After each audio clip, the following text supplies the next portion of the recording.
I'm Michael Carey. For those of you who haven't figured it out, Henry is not chairing this meeting. I'm serving as acting chair. Is that right? Sarah? Okay, so. As appointed by the chairman. Thank you, Mr. Chair. Hopefully he's recovering well. I'd like to call to order the meeting of the directors of the New York Convention Center Development Corporation for Wednesday, November 16th. I'd like to note for the record that this meeting is being webcast.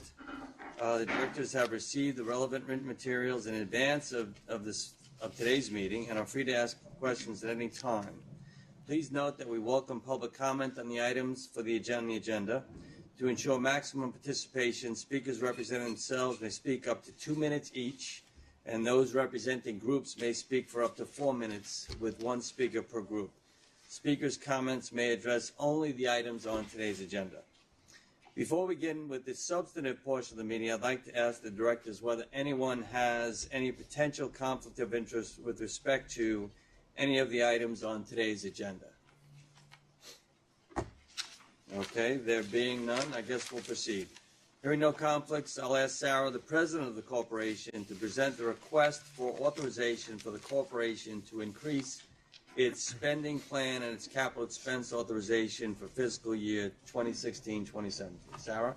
If it's okay with you, Michael, I might start with the president's report and then go to the contract amendments, just tweaking the order only because certain people are going to leave who may, if people have questions. Is that okay? An ambitious demand, but one we will recognize nonetheless in deference to you. Please proceed. Great. So my president's report this time is not particularly long because we met just a few weeks ago. But as we were talking informally just a minute ago, we are advancing on track, on schedule, on the early construction work.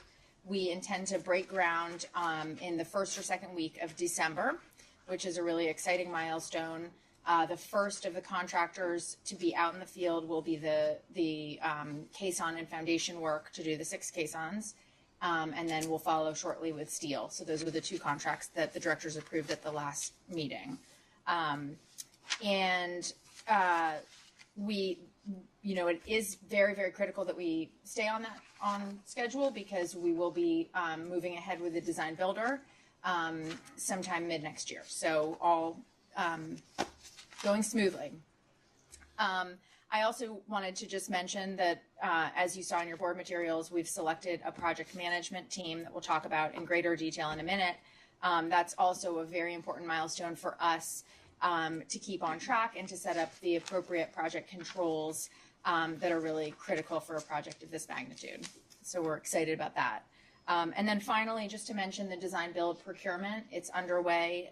There is a review team, a technical review team that is poring over the many technical submittal documents, and there's a selection recommendation committee that will meet in early December. We will come back to the subcommittee before coming back to the board to make sure that the subcommittee is involved in that.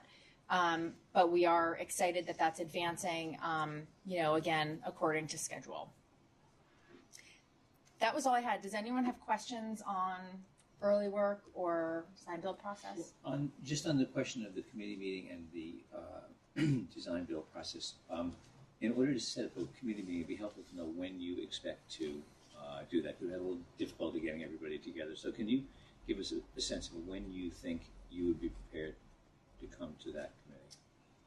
I think it'll be right around the first, second week of December. More like second week of December.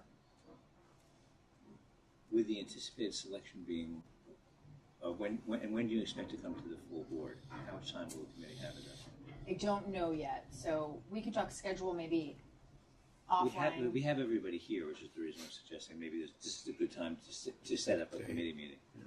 Since it doesn't require staff, and it's actually just consists of members. So the issue for us would be to be sure that we have enough time to have meaningful input into the, back to the review committee, whoever is on that committee.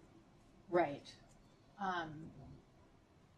We can try and select a date now. I think it's probably more productive to not as part of the formal board meeting. Could I suggest that maybe we follow up, because we may pick a date and then it turns out that you're not ready then, and we've got to get everybody's schedules, and I don't have my schedule with me and I can look it up, but then we'd be Wasting catch. everyone's Let's see if we can follow. Maybe you could just give us a projected timetable. We'll have a tentative date. If that holds, then we can go from there, okay? That Yep. would be good. But that's a good idea to get That's a good idea. something penciled in, in anticipation of getting it, because the time will fly by, particularly in December with the holidays and so forth. Yep. Okay? Great. Anything else from anyone else? Sarah, may I respectfully suggest that you continue Great. Okay. to the corporate and spending. I'm going to authorization. go first to the two change order contract change orders that we've submitted. The first is I'm going to start with, Where are you? Are you? I'm jumping around, Okay. and I apologize for that. Here we go. The Berlin steel contract. So Item 3 in your box. again, I apologize for jumping. We'll do this, then we'll do Basilico, and then we'll go back to the budget.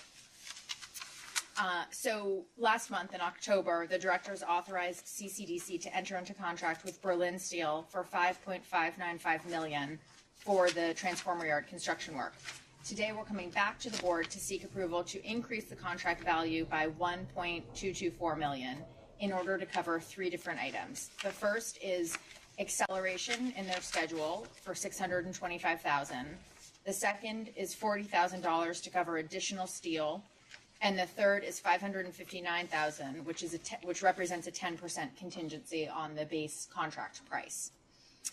The acceleration option was included in the original RFP, where we sought an alternate price from all of the bidders to accelerate the schedule. So this is something that we had contemplated that we may want to do. Taking the accelerated pricing structure into account, Berlin Steel still remains the lowest qualified bidder. This acceleration is important to getting the early construction work far enough advanced such that we can mitigate the risk of interference between this work and the design build team. Therefore, we think it's a good value to buy this now to avoid potential major cost implications down the road. The additional steel is a result of an owner-driven design change. The original design presented in the bid set and the drawings that went out to the bidders had a living screen made of stainless steel mesh that was supported by structural steel frames at the perimeter on the roof of the transformer building. So this is a screened-in area. So in further review by the design team after those drawings had gone out to bid, it was determined that to support the span, the system needed some intermediate steel beams within these individual frames. The structural steel needs to be installed with the erection of this canopy. So in the timeline that it makes sense that Berlin would do this scope. And then the mesh that will be installed at a later date by a different vendor will be part of the general contractor package that we'll bring in December. So that was my layman's explanation of the additional $40,000. And then, of course, we're seeking a bit of contingency for any further changes that we may see crop up over the life of this contract. 10% is market. So with that, I will ask if there are any questions before we proceed to a vote. I think that's my job. Oh, sorry. With that, I will ask, were there any questions from the directors? Jeez. I only got it for a couple You're hours. out already, Michael. Forget it. Any questions, David? I would like to have a short question and a comment. The first is that I'm concerned about the fact that we are having a change order so quickly after the approval of the original contract. And I appreciate the fact that Sarah says that even taking into consideration the acceleration, Berlin Steel remains the low bidder. I think it's very important that we recognize that, and I would like to see that documented and recognized in the material. I think it's important that the members. I think it's in the material. It is now. It now is added. It was in the original. That I went back to check. That it is still the low bidder. Correct. Could you show me where it is? Because I wasn't able to find that. Because the other question that I have is, why would we? There must have been a contingency in the original bid. They couldn't have bid without a contingency. And so why are we now adding another contingency on top of?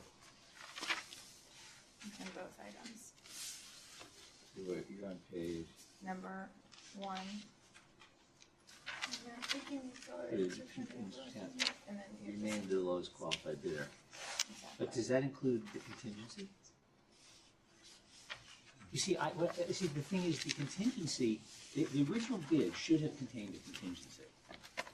And so I'm not really clear why we would now add another 10% contingency, and how does that relate to the original bid? Is it on the increased amount or is it on the entire bid? I don't know. I don't understand what's happening here. that's what It has to be on Yeah. the whole bit, on the whole thing. Or But was then there? Right, was right, there? but not, I don't No, believe no, it was there's no- not, that's the there's no- thing. No, there's no contingency on There had, the 5 point, Yeah, exact on numbers. 5.595, there was no, 5.995 is not a contingency in that number. There was no contingency in the original No. bid. How And come? was there any contingency? So, and there was no contingency in the second low bid. no. Okay, so another way of looking at this is to saying we're just increasing this bid to 110% of its original pricing. No, his Or- bid's not being increased. It is because we're increasing. We're giving them. We're increasing the contract amount by a 10% contingency. No, Increasing the you- maximum. Maximum, Right. not his. His He's not getting contract's an not extra. We're just coming to the board to say, give us a little bit of wiggle room in case there's another owner-driven change order, so that if we're in the field, we're trying to be nimble to stick to our construction schedule, we can move ahead without coming back Because to. your question would be, why wasn't that thought of before? Well, first of all, I wasn't thought of before. But second of all, either that's very unusual or it's very common. Because I mean, look, guys. It's very common. Right. So No, why no, would we? you don't have contingency. When someone bids the scope, he bids the scope of work. Right. He doesn't put contingency in. Right. And then the expected is going to be a change order at the end. Right. And the change orders are No, if there's any negotiated. changes, you have a change order. Right. The change orders and the change orders There's are a negotiated. credit if the work's taken out, there's a credit. Exactly. So Right, because you all know how that works. Okay, the thing is, so now why are we now getting a blanket board approval for a 10% contingency? It's just Again, the answer there is, we don't wanna have to be sitting in the field with, I mean, it's extremely expensive to have a contractor on site and not be able to move quickly. But you don't usually have to do that. That's what I'm saying. See, usually what happens, and in all the contracts I've been involved in, Goldie, you know, you've right. certainly Well, been what- involved in this. and Warren can speak to this too, but under our guidelines, we could have actually increased the contract, amended it for up to a 10% increase without even getting board authorization. But we wanted to, since we're going to the board with these other changes, we figured we would disclose that as well, that we would be doing that. But we can, under the procurement guidelines, authorize under an amendment for an additional up to 10%, as long as it is for the same scope of work that was bid out. So this is kind of a disclosure to the board here.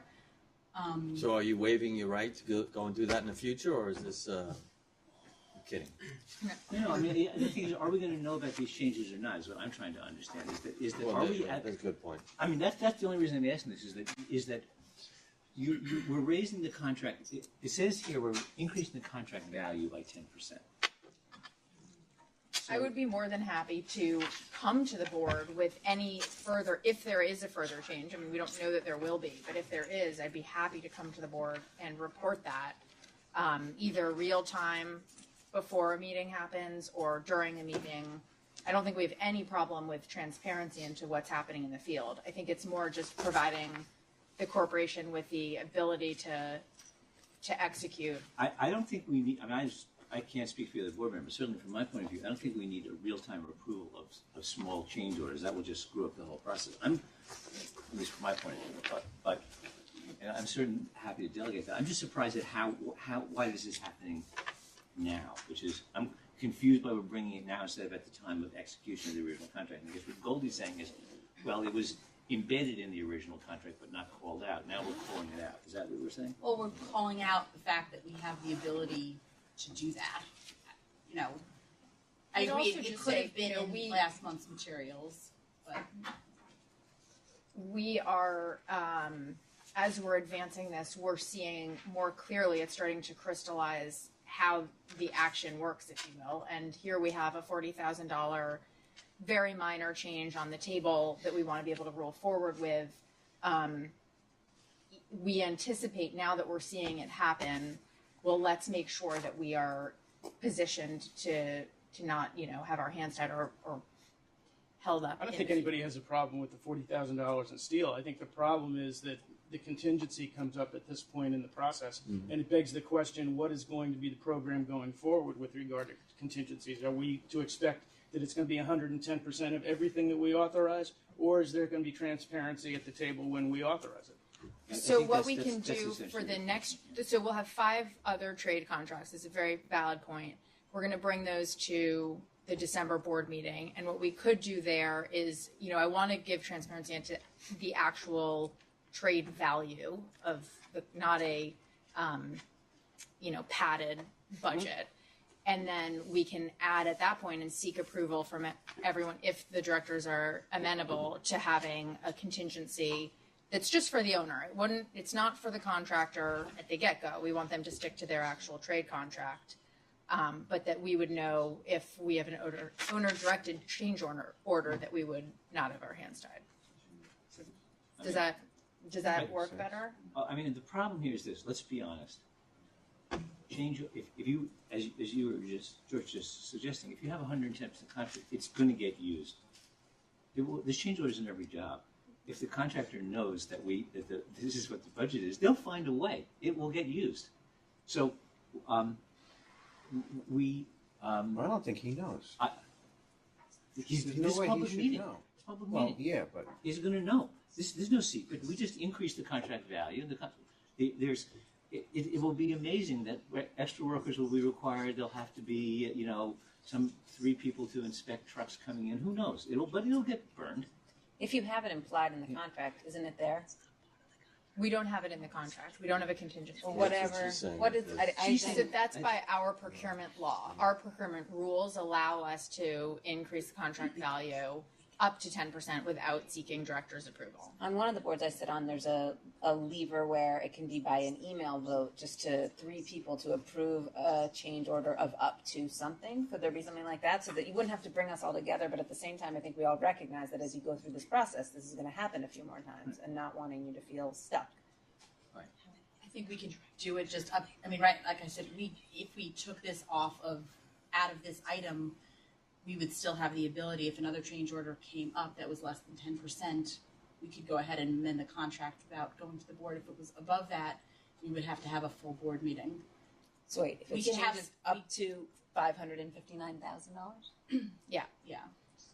we could just do it. so then you don't need it. So like, that's what Goldie was saying, exactly. This is just more a kind of transparency into the process. Then, you know, Right, I mean, we could add that if other board disclosure that, you know, we would do a smaller, you know, meeting or email, as long as it was something that was a decision that we would be allowed to make without the full board. So, Well, what you're basically saying is up to 10%, we're notifying you. Yeah. Thank you very much. And, you know, that's within the scope, right? exactly. Okay. So we haven't exceeded 10%. $40,000 isn't over 10%, right? I mean, I would Exactly. flag up that we're coming to a design build contract, which is a massive contract. And any consequence of these smaller items affecting that could have a very large impact. So having flexibility up front will allow us to do things, to move things around, to actually interact and coordinate things in a slightly different way if we have to. Would allow us that flexibility for this massive contract to be starting at the right time in the right way. So it's that flexibility that we've been thinking about as to how do we make that happen for the big project. And I'm that's the still thing. not there. Don't you have the flexibility?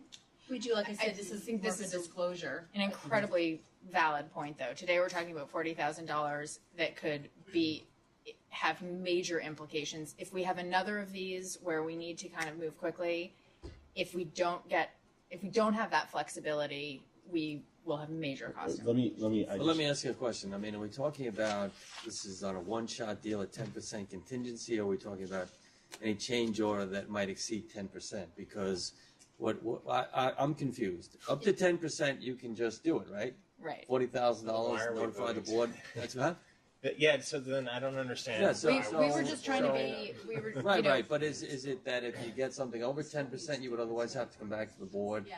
And to make that, to avoid that awkward sort of time-consuming process you're in the field, you have the ability then to do it based on 10% of the contract in total or on a change order basis? because that could be a few change orders, right?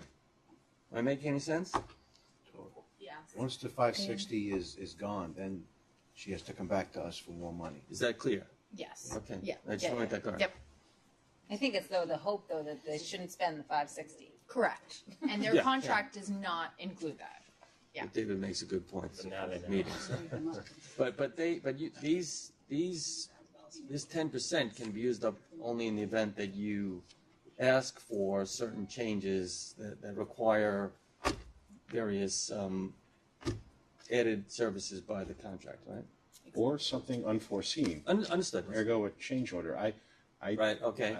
I build a lot of things for a living. I've never had a job, That's his point. that Yeah. hasn't had a change order. But as long as if it's over 10%, you have to come back for a reauthorization, and under 10%, you're just notifying us. Yeah. And that gives you the flexibility that you feel comfortable with getting this done. Yes. All right. So you got 10%, right? Okay.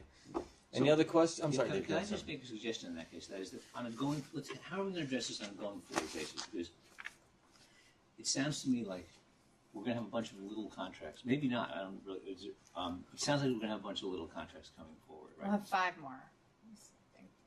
And then we'll have a design build contract, which will have presumably have other issues. But we need to discuss that in a separate forum. As how we get some kind of oversight of that. But on the 5 ones that we have, presumably we can acknowledge at the time that we authorize the contract some type of a change order process. Yes. Yes. So we don't have to do this in a 2-step process. We can do it simultaneously with the original authorization of the contract. And then maybe as a sideline, somebody put together and circulate to the board a written description of the change order process and authorizations that are going to be required in this job. And presumably Tishman there's a request, Tishman reviews it, Tishman values it. Yes. I don't know, it could be an outside valuer. So you provide a value, you negotiate a price. Right. Could you and then you make a recommendation? And then we make a recommendation to Sarah for review. We review with her. And then you have your internal people. review Legal's it, involved every step. And then More change than order I approved, can and then we, Could we just Execution of write contract. just a quick memo, just describing what is the change order process and who that has to review at Yeah. this point? Yep.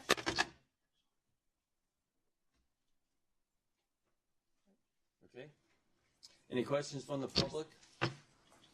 There being none, I'd like to entertain a motion for approval. So moved. Second? Second. All in favor? Aye. All right, okay. Great, thank you. Sarah, next. Okay, so number 5, or in the board materials, the last 3C is the Pasilico change order, very similar to. May I? 15 years ago, when I was a baby attorney, and I haven't practiced law in like 12 years, I represented the Basilicos on 2 matters in 2001. I don't think I've seen him or spoken to him in many years. I haven't. There's not a continuing relationship. But if you feel that I should recuse myself on this, I'm happy to step out. I'm sorry, you said that in the past you. 15 years ago, when I practiced law, I represented the Basilicos on 2 distinct matters. I have not represented them in 15 years. I don't have any relationship with them. I haven't even seen them in a number of years. I don't think it's necessary for you to recuse yourself. Okay. Okay. Thank you, though. Okay, so very similar to our last item. Last month, the directors authorized CCDC to enter into a contract with Pasilico Civil Inc. for $4.53 million for the transformer yard construction work. Today, we're coming back to the board to seek approval to increase the contract value by $653,000 in order to cover $200,000 to accelerate their work and the 10% contingency that we've just talked about. And as mentioned before, this acceleration we feel is a very critical piece to making sure we mitigate risk down the road between the early work and the design build work. That's it? Okay, any questions from the directors? David? Same comments as last time. Okay. I think it's So noted, and I think it'll be helpful to see that protocol for change orders. All right, any questions from the, comments from the public? There being none, I'll entertain a motion for approval. So moved. Second? Aye. All in favor? Aye. Okay. Next, Sarah. Next, we're going to move on to the budget increase.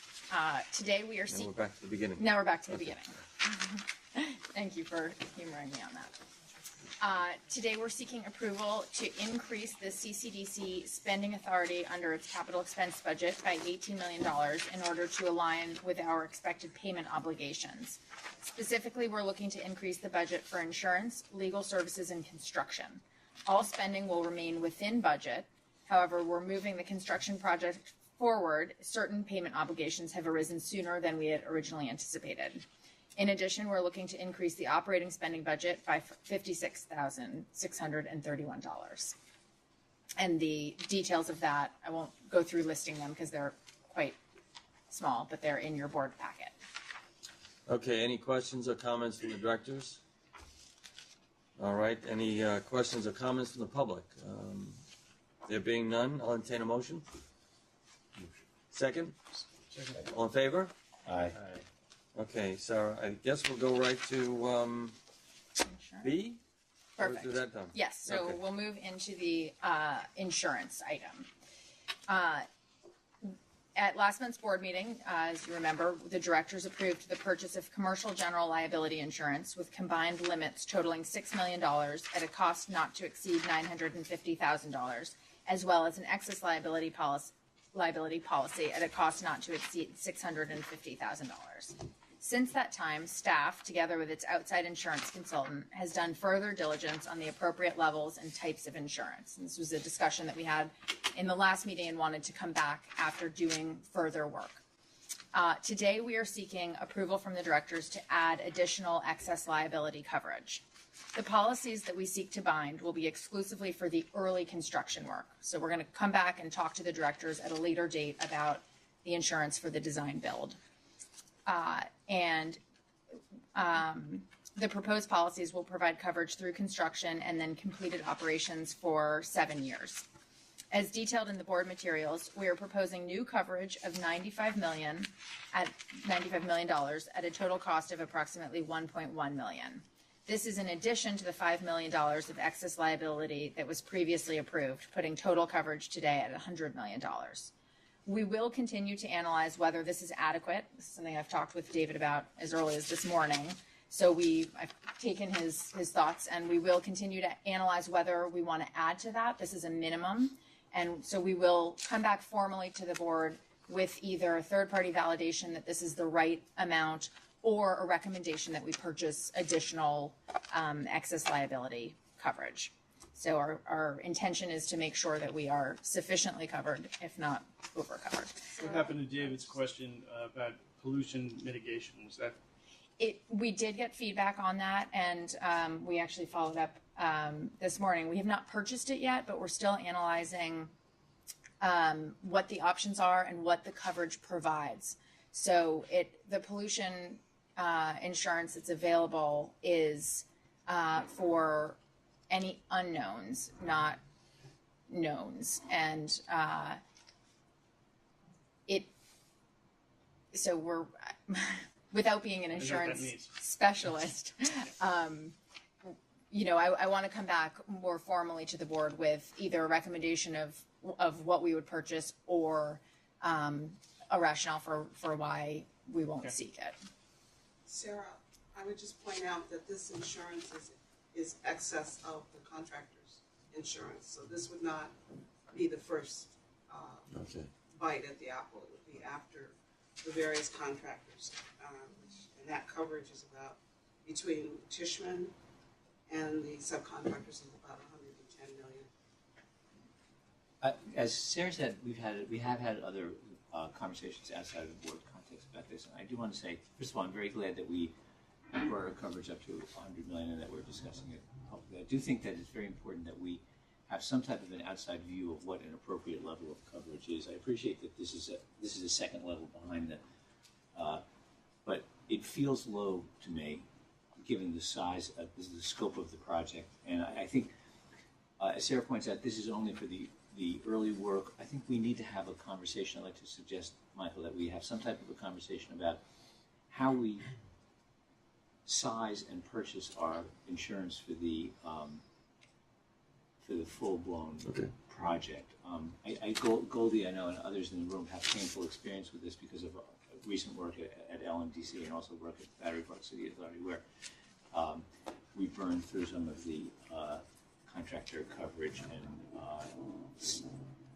I would say I think it's great that we have the tiers here, and it looks like our last $25 million of excess liability policy only cost $65,000, and Once you get farther from the risk. given the risk that we're talking about, very large scale construction immediately adjacent to the Hudson River, in a public site, and it's like.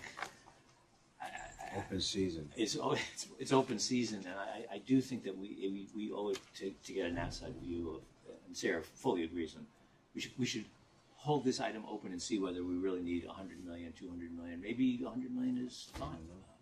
I'd like to get somebody who knows something about this. Well, you've got, according to this, you've got two insurance agencies on the team, right? As far as recommending levels of procurement and that sort of. Yes. So if it doesn't screw you up as far as timing, if you want to hold it off, you want to vote, what do you want? I think we should approve this, but I think we should then say, we still need to resolve the pollution liability insurance, because that's still under discussion. And just so everybody knows what we discussed is, guys, we're building immediately adjacent to the Hudson River, and there's going to be lots of hazardous materials on the site, and the unfortunate possibility of a leak into the Hudson River is something we have to consider, and not just protect against it, which is why we have Tishman, but also insure against it, because it could be.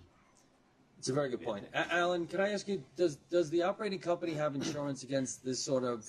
We do, not against residual pollution, but against accidents, environmental pollution. So yes, we do have that. Okay. So if we were to have an oil spill from a broken tank, we have coverage for that, yes. Okay.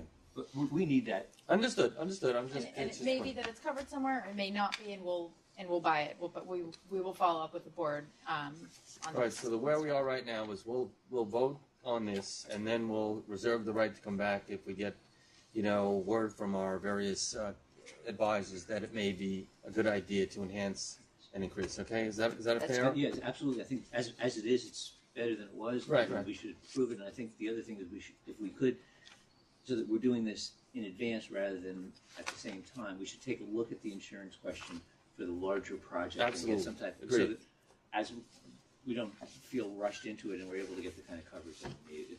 Okay. All right. Are there any comments from the public?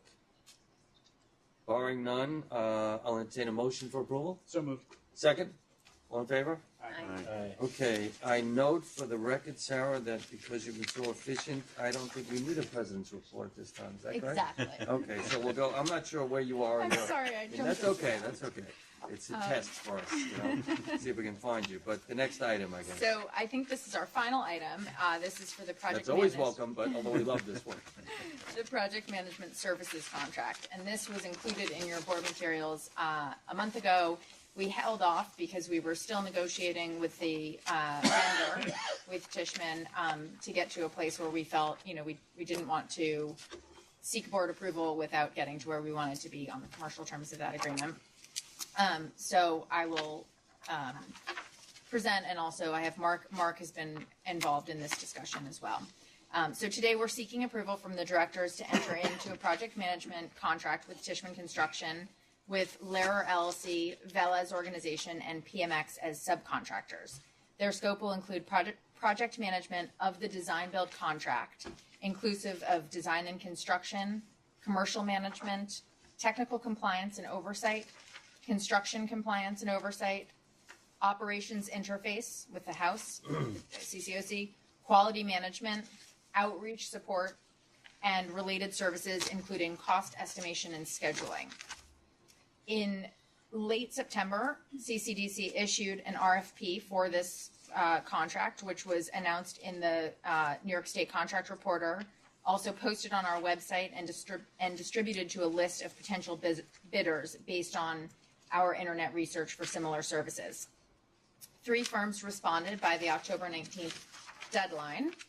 A review committee evaluated the technical merits of the 3 responses on the basis of their qualification and experience of the project director. So the guy at the top was, or gal at the top was key.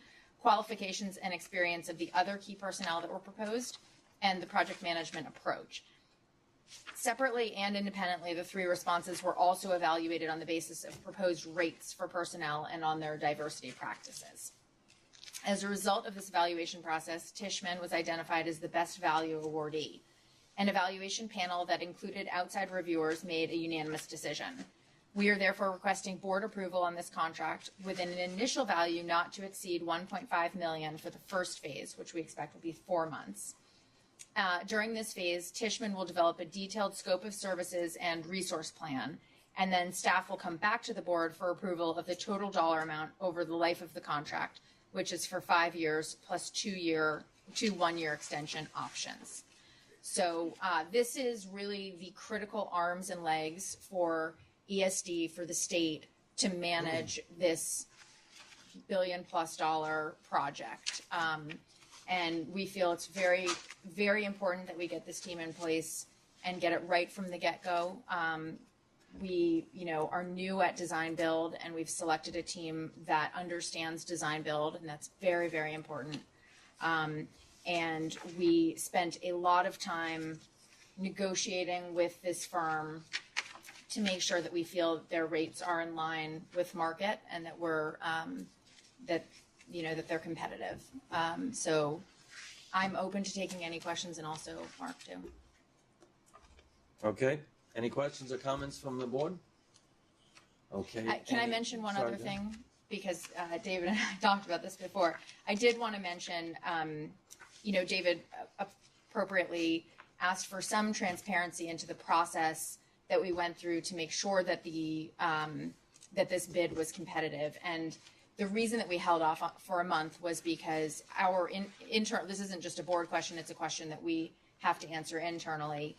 We did a thorough comp analysis to understand where their proposed personnel are currently working under mostly public contracts, what their salaries are, and so essentially understanding that there is, continuity there, and also what their project lead, what his total compensation package looks like compared to about 10 other major public and private sector projects in the hundreds of millions of dollars. So trying to look at a comparable group of projects and understanding what that looks like.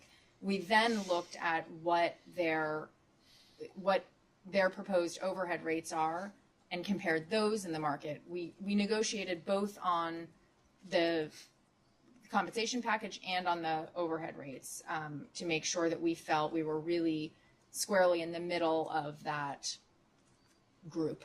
Does this just pertain to the short-term arrangement that we're okaying today, or does this pertain to the full contract? This pertains to the full contract, and I would call this, I think the way to think about it is we're getting married. If something goes sideways, we could get a divorce. But the idea here today, even though we're only seeking approval for the $1.5 million, is that we are in agreement as a board and with staff that this is our selected project management team. It would not be in anybody's best interest for us to try and shift gears 4 months from now.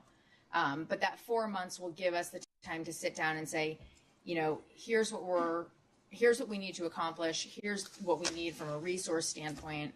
And to, otherwise we'd be coming to you today with kind of we think it might cost this, but it'll be a time and materials contract. The rates that are in there today will be the ones that we've approved with obvious escalations. So this is going to be presumably our second largest contract associated with this project, right? Yes. Right. And what we're doing is we're agreeing today on the rates that we will pay for the construction services associated with that. Not just in this period, but in the subsequent period. We haven't discussed whether those rates are going to be frozen for the entire contract period or whether they're going to escalate. There are normal escalations. It's a normal escalation every January. I would like to say I would strongly object to that. I think that we should, on that piece, we hadn't had a chance to discuss that, but we should insist on a fixed rate for the contract. And the other thing I'd like to say, just on the fixed, is what happens if it extends? It just goes from year to year. So if the underlying design build thing takes 7 years. This goes for 7 years. No, it's a 5-year contract with 2 1-year extension options. So our base case is that the construction will be completed in 5 years, but if there's a delay or during commissioning, if we want some services to continue, we'll have the option. I did say, and I don't know, Michael, if you want to discuss the rates in public, it's kind of up to you, but I do think that it is important that the board understand the rates we're agreeing on. And I'm very surprised. I mean, the other EDC rates don't escalate annually. The max rates for, say, legal services and so forth, they're fixed for extended periods. So I'm quite surprised to hear that we would accept a escalating rate in this structure. So I think I'm gonna. Tishman's here, isn't it? They. Yeah, I don't want to ask. No, not quite to the contrary. Maybe we should have this discussion without them. Yeah, maybe. This is public, so maybe we want to. It's public. That's why I didn't. No, I'm with you. I'm just pointing at the obvious. So based on maybe the that's. contract, we pretty much pulled the other similar contracts from ESD and used the same conditions in those types of terms. But that's the basis of what we did. But there may be more to it than I'm. It's surprising to me only because in the contracts that I've been involved with in other public agencies, admittedly not EDC. ESD. ESD, Empire State Development Corporation. Oh yes, Empire State. Excuse me, the Empire State. Yes, just to say not with UDC. The rates tend to be fixed for the contract period, and then they may in the event the contract exceeds some period of time, they may get some escalations. It's really how long I've used that before, but on contracts that are a year or two, but this has the potential to be 5 or 6 years, which could be quite a difference on the rates of people. Was the logic that we discussed. I'd rather have them come back to us and see how they're doing, and then agree 3 years from now that you've done a great job, and we'll give you an escalation. Well, if I had a thought on that one, we've organized the contract into assignments. The first assignment is for 3 or 4 months. The next assignments may not be for the whole duration of the contract. We're thinking, because we don't need the same team all the way through. And we're looking to see how the design builder operates and plans their team before we actually fully schedule this out or fully load this out with resources.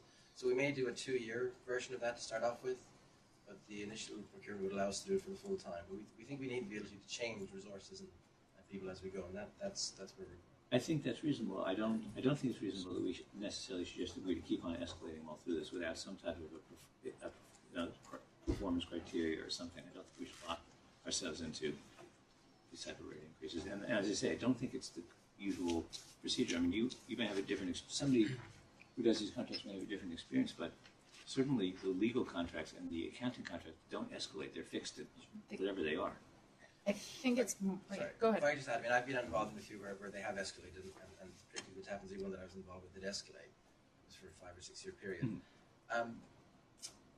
I think that the other thing we put in the contract we should be aware of is that the rates have to be comparable with pretty much all of the other projects in town. So the rates are really based on what they're paying people. And so they're real rates. They're not sort of numbers that are just made up as a sort of a range of rates for different types of people. They're real rates of people. And when you look across the industry, there seems to be a 2 or 3% escalation of people's salaries generally, and we're tending just to be realistic with that. What's the intention? But is the rate? I mean, this may be too much detail for this meeting, but is the rate, when you say they're real rates, they're two different things that are happening here. One is we're agreeing to pay Vincent $100,000 a year, right? And he's going to he maybe gets a raise from Tishman, and that may be baked into their contract. But that doesn't necessarily mean that we're agreeing. There's an override on his salary that's being charged, and it isn't necessarily clear to me that Tishman should get the benefit of that override. They're the one that incurred they're making the payment decisions. They can give him a bonus, they can not give him a bonus, they can do whatever we want. That isn't our problem, because they're not direct state employees, they're Tishman employees. Yeah. We've limited the rate increase per person to essentially address some of those issues. But I'm talking about the rate that we get charged. We will look at it. I take your point. I think I want to just highlight to the board, though, we've done a tremendous amount of work in negotiating on the commercial arrangement here. It represents probably a 30% decrease in where we started. So I don't want the tail to wag the dog on where we are. I didn't, we pulled this for a reason last month so that we could get here to this place. Well, I think, first of all, I think it's great that I commend you for pulling it and negotiating it, and I think, it's a very complicated contract that requires attention. I think what you're saying is something important, which is that we're entering into a long-term relationship here, but we're not entering into the final long-term relationship. There's going to be another moment. We're going to get another look, because what's going to happen is they're going to come back to us and say, okay, it's now not $1 million, it's now $47 million, because we're going the whole construction. The whole scope. And the whole scope. And I think that what we need to do is we need to look and understand what, if anything, we want to do when we get that final look. I'm not saying we can accept where we are today and get that final look and say, yes, we're getting married, but we're going to adjust our expectations and our financial agreement on a going forward basis, because there's going to be a whole nother contract, presumably is what's happening here. And so I guess what I would like to say to the board is that I would be more than happy to recommend this. I think it's a great outcome and very well done, but I think at the same time that we should have a full look at the full contract and all contract provisions on the second, when we enter into the bigger agreement, with the opportunity between now and then to say, hey, maybe we should see what the staffing pattern is. You should be able to advise us on whether the staffing pattern is appropriate. We should. Yeah, and your thoughts are exactly along where we were, because we thought the staffing patterns would change depending on who would be the successful design leader. Exactly. And so we so wanted that flexibility to allow our capabilities to grow. exactly. And so I think what we should do is we should be saying, yes, we're married, but as a board, we are not willing to roll whatever the understandings are in this contract forward into contract number 2. This is great as it is. Go ahead. It's wonderful. Come back to us. We want to take a full look at the full agreement, and we'll have our thoughts at that time. And in the meantime, we can presumably work on with staff on what those issues are and come to what is the best possible agreement. Does that seem reasonable to you, sir? Yes. Okay, we'll take it. Okay with that? Okay with that? All right. It's what we've been All right. David, I think those are good suggestions, as usual from you. Anyone else? Any comments from the public? Okay, barring none. Motion? I'm happy to move this. Okay, second? All in favor? Aye. Okay. Is that it? That's it. All right, let me just say before we conclude that somebody worked very hard to get these materials to us late. I think Debbie deserves to be commended on that. Thank you. And Sarah, of course. But if I might just add, going forward, maybe we could try to get them, a day or two before would be helpful. Yes. So with that, Point taken. yes, Alan? You wanna say? Just those who are staying for the CCOC board meeting, it will be in the main conference room, and lunch is available if you'd like. Those who are not staying, you're welcome to have lunch too before you leave. Thank you. Okay, with get that, lunch can I get a anyway, motion to adjourn? Second? Okay, thank you. Thank you.